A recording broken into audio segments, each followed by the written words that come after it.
Hi, welcome to Prabha with TNPSC. நம்ம இன்றைக்கி என்ன பார்க்குறோம் அப்படின்னா, புவியோட உள்ளமைப்பு. புவியோட உள்ளமைப்பு அப்படிங்கிறது இது நம்ம 6th or 7th கவர் ஆகக்கூடிய லெசனு. இம்பார்ட்டன்ட் பாயிண்ட்ஸ் மட்டும் பார்த்துக்கிட்டா போதும். ஸோ அதை பார்க்கலாம்.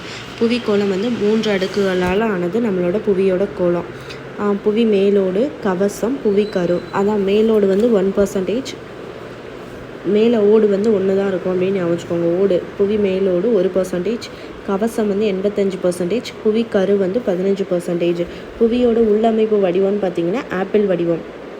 புவி மேலோடு, ஃபஸ்ட்டு புவி மேலோடு பார்க்குறோம். சியால், சிமான் 2 இதுவாக இருக்குது. சியால்னா என்ன, சிமானா என்ன? சியால்னா சிலிக்கா ப்ளஸ் அலுமினியம், அதே இது சிமானா சிலிக்கா ப்ளஸ் மெக்னீஷியம். இருக்கா? So silica magnesium. இங்கே சியால் அலுமினியம். கண்டங்களின் மேல் பகுதி சியால், சிமா அப்படின்னா கீழ்ப்பகுதி. இது கருங்கற்கள் பாறைகளால் ஆனது, இது அடர்ந்த பசால்ட் பாறைகளால் ஆனது. அதெல்லாம் தேவையில்லை. சிலிக்காவும் அலுமினியமும் சேர்ந்தது சியால், சிலிக்காவும் மெக்னீஷியம் சேர்ந்தது சிமா. அடர்த்தி சியாலில் குறைவு, இதில் அடர்த்தி கூட. 2.7 kg/cm3. இது 3. புவி மேலோடு, அதாவது புவி மேலோடு கவசம் கருன்னு சொல்லினா அந்த ஃபஸ்ட்டு 2ஐயும் பிரிக்கக்கூடியது. புவி மேலோடையும் கவசத்தையும் மோஹோ நோவோ விசிக், நோ விசிக் அப்படிங்கிற மோஹோ நோ விசிக் என்ற எல்லை மூலம் பிரிக்கப்படுகிறது.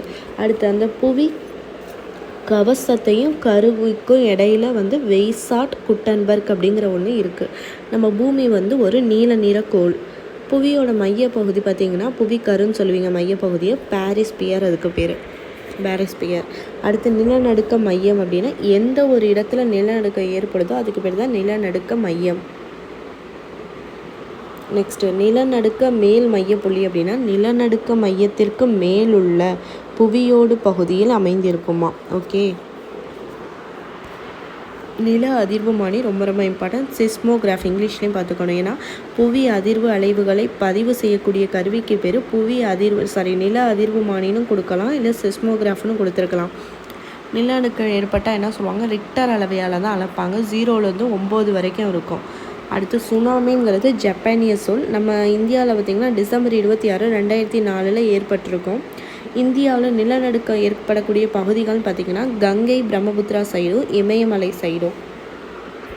நெக்ஸ்ட் பார்ட்டு நெக்ஸ்ட் வீடியோவில் அப்லோட் பண்ணுறேன். தேங்க்யூ.